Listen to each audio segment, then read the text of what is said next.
जैसे सूर्य नारायण भगवान को स्टील के लोटे से या चांदी के लोटे से या पीतल के लोटे से या प्लास्टिक के लोटे से या कांच के बर्तन से जल चढ़ाने से आयु छिन्न होती है। क्या समाप्त होती है? आयु। और सूर्य नारायण भगवान को अगर तांबे के लोटे से जल दिया जाता है तो आयु की वृद्धि होती है, और दिन भर में अगर कोई काम अटकने वाला है तो वो काम का रास्ता खुल जाता है और शरीर की बीमारी समाप्त हो जाती है। शरीर की बीमारी समाप्त हो जाती है। 2 तारीख को नूतन संवत्सर प्रारंभ हो रहा है, नया वर्ष प्रारंभ हो रहा है। 2 तारीख नया संवत्सर नया वर्ष प्रारंभ हो रहा है। एक नियम बना लो कि हमारे शरीर को, क्योंकि दिन भर हम दुकान पे बैठे रहते हैं, नौकरी में लगे रहते हैं, सर्विस में लगे रहते हैं। अगर मुंबई, पूना, चेन्नई, मद्रास आदि का अधिक बड़ी बड़ी सिटियों में लोग रहते हैं तो उनको ऑफिस जाना पड़ता है। सवेरे से जल्दी उठते हैं, काम करते हैं, दिन भर ऑफिस में लगे रहते हैं।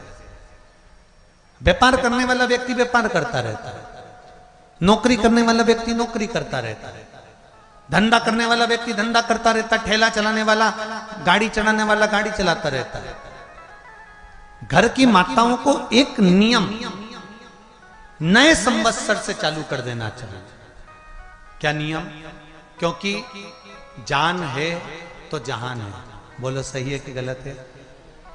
शरीर में रोग आ गया, बीमारी आ गई, और तुमने 5 लाख रुपए महीना भी कमाया, मान लो, एक सरल भाषा में समझ लो, 5 लाख रुपए महीना तुम कमा रहे हो, 4 लाख रुपए महीना तुम कमा रहे हो, और शरीर में बीमारी आ गई। अब वो 5 लाख रुपए तुम्हारे कमाए हुए किसी काम के हैं क्या? हॉस्पिटल में जाओगे, दवाई में, गोली में, जांचों में वो समाप्त होते चले जाएगा। तुमने कमाया किसके लिए था? अपने बच्चों के लिए। मेहनत किसके लिए करी? अपने बच्चों के लिए। परिश्रम किसके लिए करा? आगे बढ़ने के लिए। और मालूम पड़ा कि तुम बीमार पड़ गए, जितना तुमने कमा कर जोड़ा था वो सब तुम्हारी बीमारी में लग गया। तो ऐसा कमाना कोई फायदे का है क्या? कमाओ, दिल से कमाओ, जितनी तुम्हारी कैपेसिटी है उससे दुगना कमाओ, पर उसके साथ एक काम चालू करो कि तुम अंतिम क्षण तक, जब मौत तुम्हारे दरवाजे पर आए, तुम्हारी उम्र जब पूरी हो, तब तक भी तुम बीमार नहीं पड़ो।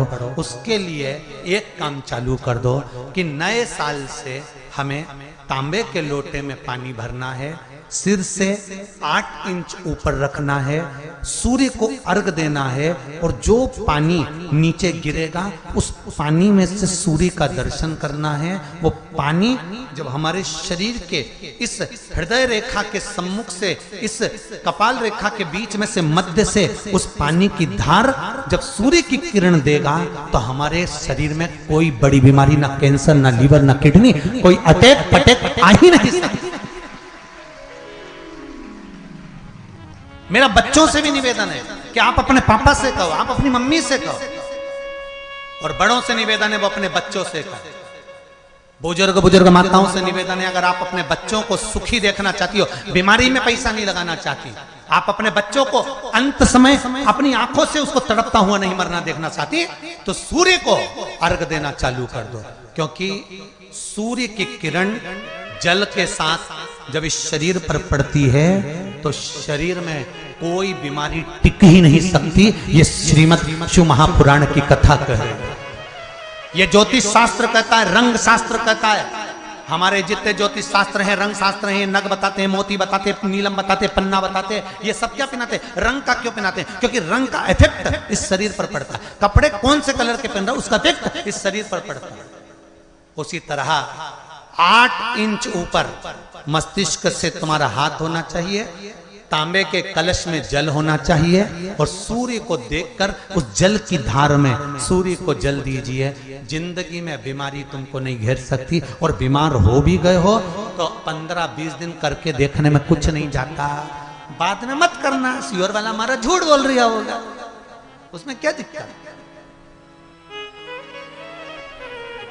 क्यों कह रहे हैं, क्यों बोल रहे हैं इतने? उसका एक कारण है, आज के समय में लोग 80 साल और 90 साल के होकर नहीं जा रहे भाई।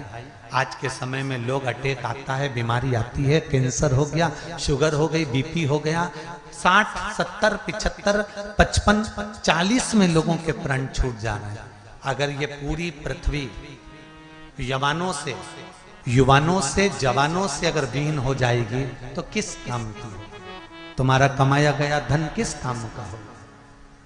कौन कौन ले रहा है नियम? आज से 2 तारीख से नियम बना लो कि नूतन वर्ष से 1 तांबे का लोटा जल सूर्य नारायण को अर्घ देना है हमको प्रतिदिन।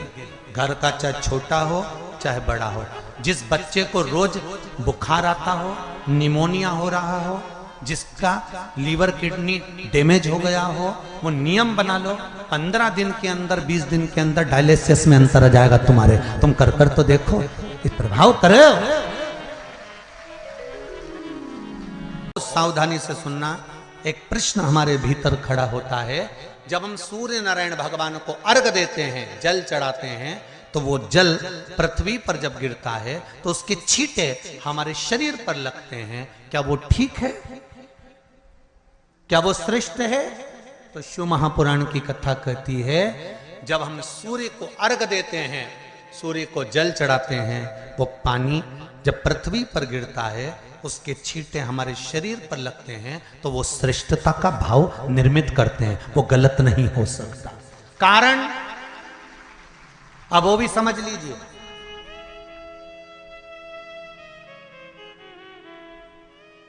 अब सूर्य नारायण भगवान को आप जल चढ़ा रहे हो तो छींटे नहीं लगे, उसके लिए क्या स्टूल पे चढ़ के चढ़ाओगे कि कुर्सी पे चढ़ के चढ़ाओगे? अरे बोलो तो सही। अब कई लोगों के दिमाग में यह बात भरा गई कि हम भगवान को जल चढ़ाते हैं, वो हमारे शरीर में छींटे लगते हैं, जमीन पे से पानी गिरता है, वो हमारे शरीर को छींटे लगते हैं, भगवान को अच्छा नहीं लगता होगा। कौन ने कहा? पहले तो उसको पकड़ के ला।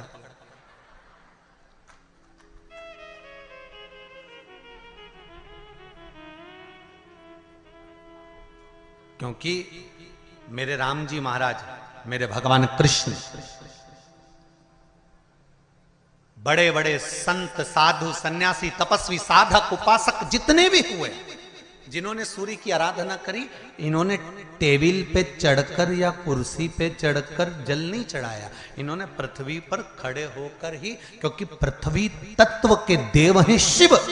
जब हम मृत्यु लोक पर खड़े होकर, पृथ्वी पर खड़े होकर भगवान शंकर का भाग पृथ्वी तत्व को धारण कर कर जल को हाथ में लेकर जब समर्पित करते हैं, और जो जल नीचे गिरता है वो शरीर पर अगर लगता है तो हमको उसका आशीर्वाद ही प्राप्त होता है, दोष नहीं लगता। पर लोगों ने इसको विपरीत कर दिया। कि कौन ने विपरीत करा? कई लोगों ने इसको विपरीत कर दिया। कौन ने विपरीत करा? तो जो दूसरे धर्म के लोग होते हैं, जिनको हिंदू धर्म से नफरत होती है और जो हिंदू धर्म की पूजन, सेवा, अर्चना को समाप्त करना चाहते हैं, वो धीरे धीरे धीरे धीरे कहने लगे कि सूर्य को जल चढ़ाओगे तो शरीर में लगेगा, शरीर में लगेगा तो दोष लगेगा। इसको कह कहकर घर घर में सूर्य को जल चढ़ाना लोगों ने बंद कर दिया कि आप जल चढ़ाएंगे तो दोष लगेगा, शरीर पे छींटा लगेगा, शरीर को ऐसा लगेगा। ये दोष नहीं है।